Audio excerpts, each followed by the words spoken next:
नमस्कार, आपके साथ मैं हूं सुखवीर। आप देख रहे हैं आपका अपना चैनल भिवानी हलचल। सबसे पहले एक नजर आज की न्यूज हेडलाइंस पर। 8 गांवों की पंचायतों ने चुनाव का बहिष्कार करने की दी चेतावनी। परशुराम जयंती पर हुआ भंडारे का आयोजन।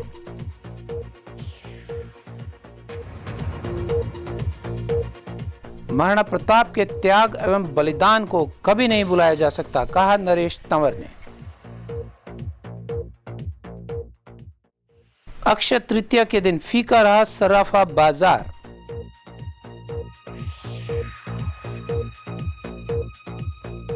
भाजपा प्रत्याशी धर्मवीर सिंह ने शहर में निकाला पैदल मार्च। भिवानी में लोकसभा क्षेत्र से इनेलो एवं आरजेपी संयुक्त उम्मीदवार सुभाष परमार ने पार्टी कार्यालय का किया शुभारंभ। अब खबरें विस्तार से। भिवानी व हांसी के बीच निर्माणाधीन नेशनल हाईवे 148B से प्रवेश व निकासी गेट की मांग को लेकर बवानीखेड़ा के वार्ड नंबर 9 में बरसी माजरा के 8 गांवों की पंचायत जिला पार्षद अमित कुमार नंबरदार के नेतृत्व में उपायुक्त भिवानी से मिलने उनके कार्यालय पहुंची। मांग पत्र के माध्यम से उन्होंने बरसी गुजरान, बरसी जाटान, दुर्जनपुर, सिकंदरपुर, चोरटापुर, ढानी केसला, ढानी कुशाल के खेतों के लिए निकासी व प्रवेश गेट बनाने की मांग की। वहीं उन्होंने कहा कि इस समस्या के लिए वे प्रशासन को कई बार अवगत करवा चुके हैं। गांव बरसी माजरा के साथ लगते दूसरे 8 गांवों के पंचायत समस्याओं को लेकर डीसी से मिलने पहुंचे। बवानीखेड़ा से वार्ड नंबर 9 के जिला पार्षद अमित कुमार नंबरदार ने डीसी को ज्ञापन देकर कहा, राष्ट्रीय राजमार्ग 148B के खेतों के रास्ते से सिंचाई का सामान और खेती के यंत्र ले जाने पड़ते हैं। नाले के पुलों की ऊंचाई तथा सर्विस रोड उपयुक्त न होने के कारण ग्रामीणों को परेशानी का सामना करना पड़ रहा है। उन्होंने यह भी बताया कि 8 गांवों के पंचायतों ने उच्च अधिकारियों को पहले भी अवगत करवाया है। कोई समाधान न होने की स्थिति में मजबूर होकर 2 मई से इस पंचायत ने धरना शुरू किया है। यदि जल्द ही कोई समाधान नहीं हुआ तो 8 गांवों की पंचायत चुनाव का बहिष्कार कर देगी। हमारे एक भिवानी से हांसी रोड बनने लग रहा है NH 148B की, और हमारी कुछ डिमांडें हैं। एक तो हमारा डिमांड है हमें एग्जिट और एंट्री नहीं दे रहे, और एक हमारी खाड़ नालों की है जो पक्के खाड़े हैं उन पर पाइप डाल के, और एक हमारे को सर्विस रोड नहीं दिया जा रहा, और एक हमारे पुल की हाइट है उसमें हमारी कंबाइन वगैरह नहीं निकलती, वो पुल की हाइट दे रहे हैं मलकपुर से बरसी रोड के ऊपर। उस मामले में हमने जनवरी से हम लगे हुए हैं। हमने सभी डीसी साहब से, एडीसी साहब से, एसडीएम साहब से, डीआरओ साहब से, NHI के अधिकारियों से हमारी 3-4 बार मीटिंग हुई, लेकिन वही नाक के 3 पार।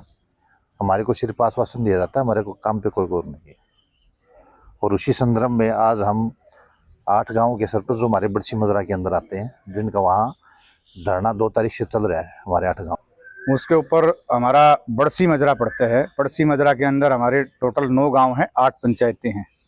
हमारी सारी 8 पंचायत, 5 BDC और एक हमारे पार्षद साहब। आज डीसी साहब को हम ज्ञापन सौंपने आए हैं। 8 दिन से हमारा धरना चल रहा है और अब तक किसी भी सरकारी अधिकारी या सरकार के किसी नुमाइंदे ने हमारी सुध नहीं ली है। हम अंतिम निर्णय लेकर के और आखिरी चेतावनी देने के लिए आज डीसी साहब के पास पहुंचे थे। यदि हमारी मांगों को अनदेखा किया गया तो हमारे बरसी मजरा के 8 पंचायतों के अंदर हम लोकसभा चुनाव का पूर्ण बहिष्कार करेंगे। और मैं तो आपको भी वहां निमंत्रण दूंगा, आप चल करके हमारे खेतों के रास्ते देखिए। जो 2 क्रम के रास्ते हमारे 11 फीट की चौड़ाई के रास्ते हैं, वहां इन्होंने 2 बाई 2 मीटर के बॉक्स रख दिए हैं। 6 फीट की हाइट है, 6 फीट की चौड़ाई है। अब उसके अंदर से मेरे को नहीं लगता इतना कोई छोटा इक्विपमेंट कृषि का आता है कि लेकर के हम दूसरी तरफ जो खेत बच गए हमारे, एक खेत के 2 टुकड़े हो गए, दूसरी तरफ के खेत के अंदर ट्रैक्टर गुजारने के लिए हमारे पास कोई मार्ग नहीं बचा। यदि रोड के साथ में सर्विस रोड होता तब भी हम समझौता कर लेते, घुमा करके आ जाते हम, लेकिन अब तो हमारे पास आने जाने का कोई रास्ता नहीं, सिर्फ पैदल गुजर करके दूसरे खेत में जा सकते हैं। खेती का कोई भी उपकरण हमारा नहीं गुजर सकता। दूसरा, हमारे जो खेतों की सिंचाई के नाले हैं, उन नालों के अंदर इन्होंने 900 mm के पाइप डाल दिए हैं। जब हमने ये कहा NHI के अधिकारियों से कि पानी, हमारे यहाँ पानी 1 एकड़ में 9 मिनट मिलती हैं सिंचाई के पानी की, हमने ये कहा 9 मिनट के अंदर यदि हम रोड क्रॉस करके ऊपर चढ़ के नीचे जाएंगे, पहली बात तो चढ़ने में दिक्कत है, 9 फीट की हाइट पे रोड चल रहा है। दूसरी बात, यदि हम चढ़ के चले भी गए दूसरी साइड, वापिस आने तक हमारा टाइम पूरा हो जाएगा और पानी हमारे खेत में लग नहीं पाएगा। तो उन्होंने जवाब दिया कि पाइप के अंदर से जाकर के आप पीछे पानी चेक करके आओ, कहीं पानी टूट तो नहीं गया है। अब आप चल करके मौके पे पोजीशन देखें। हम ये चाहते हैं कि उन पाइप की जगह वहां 2 बाई 2 मीटर के बॉक्स लगाए जाएं, जिनके अंदर से जमींदार किसान जो भी पानी लगाएगा आगे, वो पीछे जा करके आराम से गुजर करके पानी को चेक कर सके।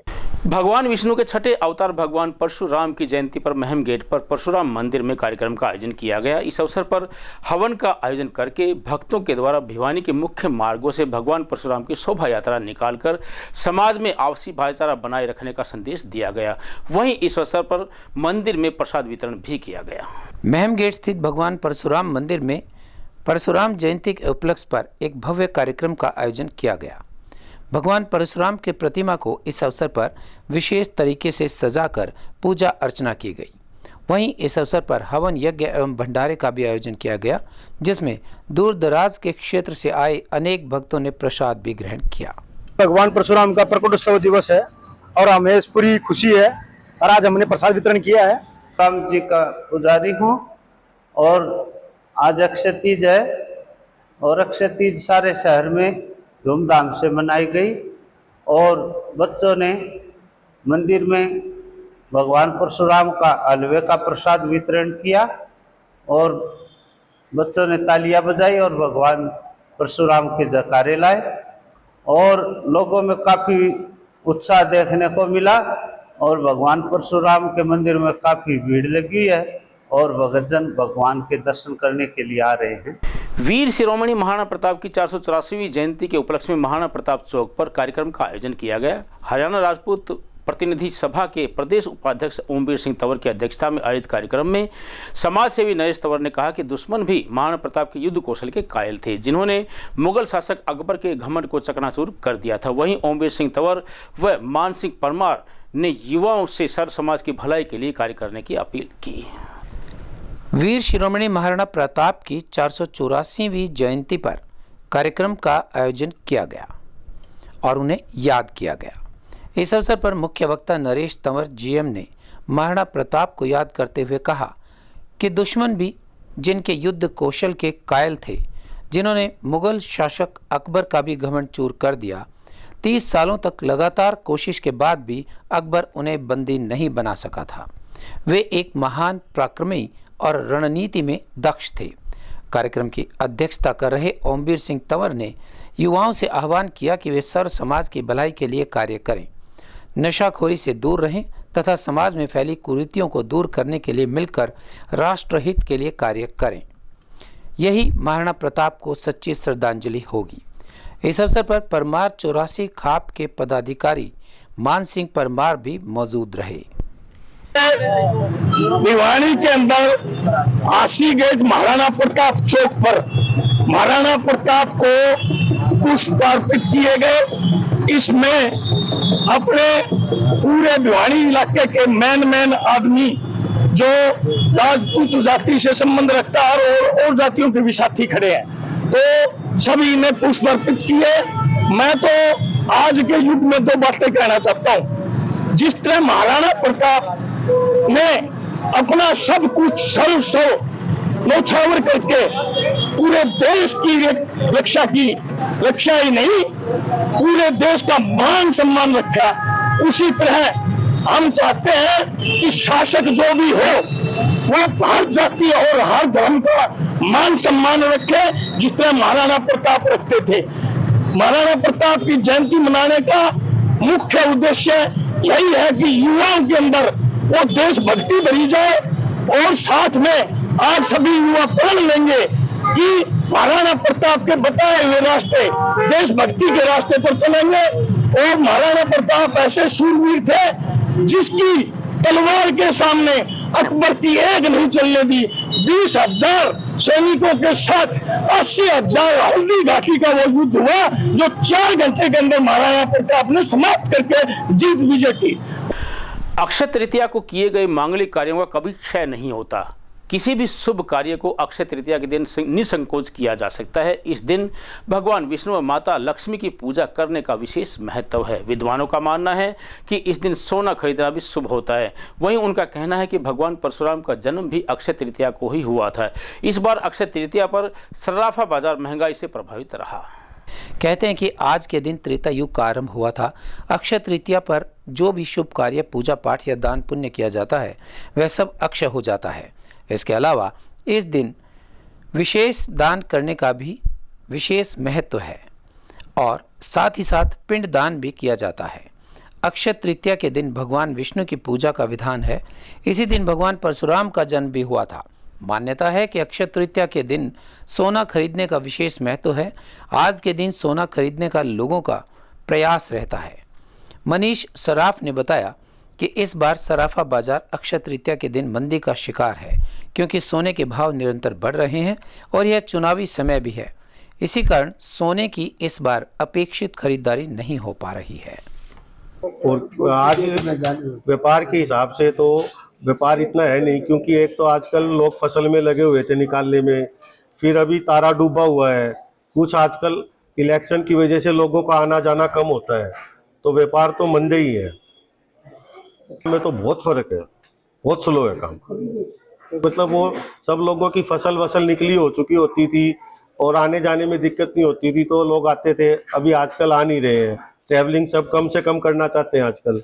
भिवानी महेंद्रगढ़ सीट से भाजपा प्रत्याशी धर्मवीर सिंह ने भिवानी शहर में पैदल मार्च निकालकर लोगों की समस्याएं सुनी। पार्टी कार्यकर्ताओं के साथ उन्होंने महाराणा प्रताप, शहीद मदनलाल ढींगड़ा, पंडित नेकीराम शर्मा, चौधरी बंसीलाल व भगवान परशुराम की प्रतिमाओं पर श्रद्धा सुमन अर्पित किए। पैदल मार्च के दौरान उनके साथ वित्त मंत्री जेपी दलाल, विधायक घनश्याम सराफ, जिला अध्यक्ष मुकेश गौड़ सहित अनेक भाजपा नेता उपस्थित रहे। भिवानी महेंद्रगढ़ लोकसभा क्षेत्र से भाजपा प्रत्याशी धर्मवीर सिंह ने भिवानी विधानसभा क्षेत्र के भिवानी शहर में पैदल मार्च निकाला। धर्मवीर सिंह के इस पैदल मार्च के माध्यम से शहर के लोगों से रूबरू भी हुए और उन्होंने लोगों की समस्याएं भी सुनी और पार्टी की कल्याणकारी नीतियों से उन्हें अवगत करवाया। भाजपा प्रत्याशी धर्मवीर सिंह का भाजपा व्यापार प्रकोष्ठ शहर के व्यापारियों द्वारा अनेक स्थानों पर फूल मालाओं के साथ जोरदार स्वागत किया गया। व्यापार प्रकोष्ठ के जिला संयोजक नवीन कुमार गुप्ता ने बताया कि इस दौरान धर्मवीर सिंह को अनेक जगहों पर लड्डुओं से भी तोला गया। ये सारे भारतीय जनता पार्टी के कार्यकर्ता, हमारे जो प्रत्याशी है लोकसभा के धर्मवीर जी, इसके समर्थन में बाजार में जा करके, हर दुकान पर जा करके हाथ जोड़ के वोट की प्रार्थना करेंगे। और हमारे भारतीय जनता पार्टी की यही नीति है कि घर घर जा करके मतदाता से हाथ जोड़ें, अपनी उपलब्धियां बताएं। ये हल्का में करे हुए हैं, यहाँ से शुरू होने हर दौरा करेंगे, घर से प्रार्थना करेंगे कि जिस तरह से देश में मोदी जी ने काम किया, जिस तरह से देश का प्रभुत्व बढ़ा, जीडीपी ठीक बढ़ रही है, जीएसटी बढ़ रहा है, इंफ्रास्ट्रक्चर के काम हो रहे हैं, बगैर भेदभाव के नौकरियां मिल रही हैं, तो मोदी जी को दोबारा से 2 बार के वक्त पहले बने हुए, तीसरी बार से प्रधानमंत्री। सारे देश का ये 6ठे चरण का चुनाव, जिसके अंदर 25 मई को वोट डाले जाएंगे। सही मायने में तो आज से ही चुनाव प्रचार शुरू हुआ है।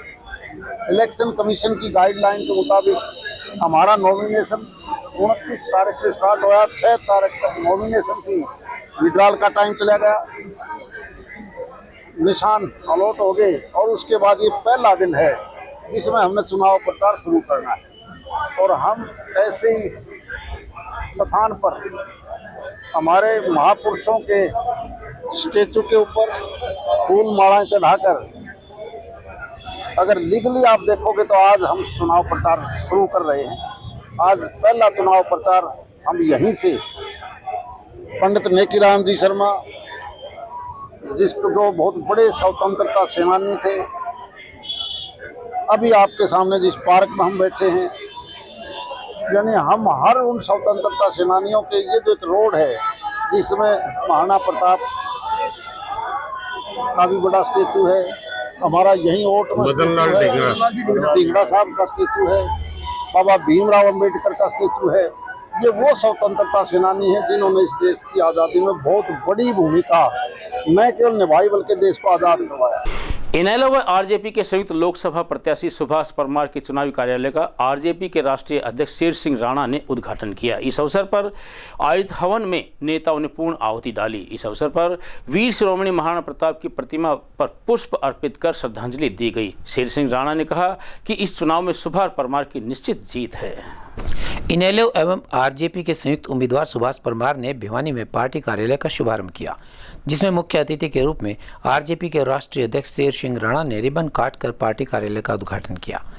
वहीं इस अवसर पर हवन यज्ञ का आयोजन भी किया गया और महाराणा प्रताप की प्रतिमा पर पुष्प अर्पित किए गए। शेर सिंह राणा ने सुभाष परमार के लिए वोट की अपील की।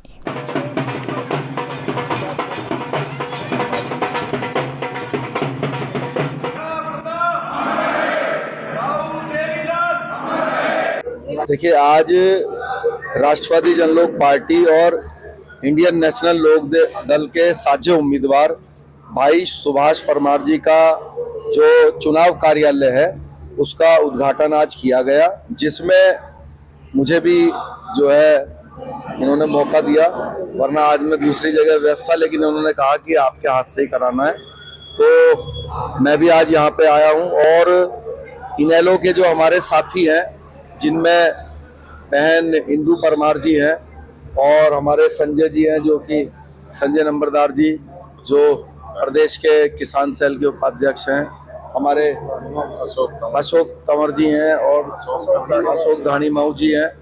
तो इनेलो के भी सभी पदाधिकारी जो है आज भिवानी से यहाँ पे शामिल हैं। और जो सुभाष परमार जी हैं, जैसा कि आप देख रहे हैं कि लगातार जो प्रचार है अपने इनेलो राजपा का, वो लगातार दिन पर दिन आगे की तरफ जा रहा है। और जितने भी पदाधिकारी हैं, चाहे इनेलो के हों चाहे राजपा के हों, दोनों मिलकर आपस में एक साथ मिलकर काम कर रहे हैं। और मुझे विश्वास है कि इस बार हम कांग्रेस और बीजेपी को मात देकर ये सीट जीतने जा रहे हैं। राष्ट्रवादी जनलोक पार्टी और इंडियन नेशनल लोक दल पार्टी के साझा उम्मीदवार के रूप में हमारे संयोजक श्रीमान शेर सिंह जी राणा ने हमारे ऑफिस कार्यालय का उद्घाटन किया। और निसंदेह मैं आपको ये कह सकता हूं कि पिछले 2-3 दिन से जब से हमारी टिकट का फाइनल हुआ है, तो निसंदेह जो एक विचारधारा हरियाणा में तटस्थ विचारधारा थी, जो बीजेपी से और कांग्रेस से नाखुश थे, उनको पहली बार ऐसा मौका मिला है कि हमें उचित स्थान मिला है वोट डालने का। और वो उचित स्थान पिछले 2-3 दिन की हमारी जो बयार दिखाई दे रही है, उसमें ये निसंदेह कह सकते हैं कि जो तटस्थ वोट था वो अब चौटाला साहब की तरफ और राष्ट्रवादी जनलोक पार्टी की तरफ से जा रहा है। ना तो वो बीजेपी से खुश हैं, और बीजेपी से नाखुश थे, इसलिए कई यहाँ के भू माफिया थे जिन्होंने ये अंदाजा लगा लिया कि जो लोग बीजेपी से खुश हैं वो हमारे पास आ जाएंगे। लेकिन कांग्रेस के और बीजेपी के ये ए और बी टीम के रूप में कार्य करने वाले लोग, अब जनता इसको समझ चुकी है। पूरे हरियाणा की 36 बिरादरी इस बात को बखूबी समझ चुकी है कि ये इनका खेल, राजनीतिक खेल ज्यादा चलने वाला नहीं है। मेरा नाम प्रीति पवार है, मैं भिवानी से हूँ। और मैं यही कहना चाहूँगी कि हमारे परिवार, ये पार्टी हमारा परिवार है, और हमारे परिवार ने जो फैसला लिया है, भाई सुभाष जी को खड़ा किया है, हम उनके साथ हैं, तन से मन से धन से। जो भी हमसे बनेगा हम करेंगे। पार्टी का फैसला हमारे सिर माथे पे है। आप भी कैंडिडेट, हमारे पार्टी का फैसला है। पार्टी हमारा परिवार है, हम अपने परिवार के साथ हैं। जो हमारे परिवार ने फैसला लिया है, हम उनकी तहे दिल से कदर करते हैं। इनके बारे में जितना बोला जाए कम है। हमारे हिंदुस्तान के एक गौरव है, क्योंकि उन्होंने इतना बड़ा काम किया कि जिसके बारे में आदमी सोच भी नहीं सकता। तो आज शेर सिंह राणा जी के हाथों से ऑफिस का उद्घाटन हुआ। सबसे बड़ी बात तो ये है, ये हमारे लिए सौभाग्य की बात है। और रही दूसरी बात, आज के उद्घाटन के बारे में जैसे कह रहे हैं, आज जो हमारे यहाँ पहुँचे हैं लोग कितने, और दूसरी बात हमारे यहाँ ऑफिस बाई चांस, ये जैसा भाई साहब ने बताया, बाई चांस राजधानी के ऑफिस के सामने हुआ है, तो उनकी भीड़ के मुकाबले बहुत ज्यादा लोग यहाँ पहुंचे, और ये वो लोग पहुंचे हैं जो नीम के पत्थर है। और अब एक खबर चलते चलते, दिल्ली के मुख्यमंत्री अरविंद केजरीवाल को 49 दिनों के बाद सर्वोच्च न्यायालय ने अंतरिम जमानत दे दी है। जमानत मिलने पर आम आदमी पार्टी के कार्यकर्ताओं ने मिठाई बांटकर एक दूसरे को बधाई दी। पार्टी नेताओं का कहना है कि केंद्र सरकार केजरीवाल की लोकप्रियता से बौखला गई है और उन पर झूठे आरोप लगाकर ईडी को भेजा गया। उन्होंने इसे संघर्ष और सच्चाई की जीत बताया। पार्टी नेताओं और कार्यकर्ताओं ने कहा है कि केजरीवाल अब इंडिया गठबंधन प्रत्याशियों के पक्ष में प्रचार करेंगे, लेकिन दूसरी ओर अदालत ने अंतरिम जमानत पर अपने कार्यालय में ना बैठने, फाइलों पर हस्ताक्षर ना करने की शर्त रखी है। और अंत में फिर से एक नजर आज की न्यूज हेडलाइंस पर। 8 गांवों की पंचायतों ने चुनाव का बहिष्कार करने की दी चेतावनी। परशुराम जयंती पर हुआ भंडारे का आयोजन।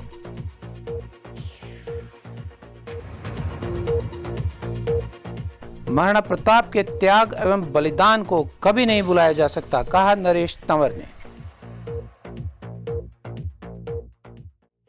अक्षय तृतीया के दिन फीका रहा सराफा बाजार।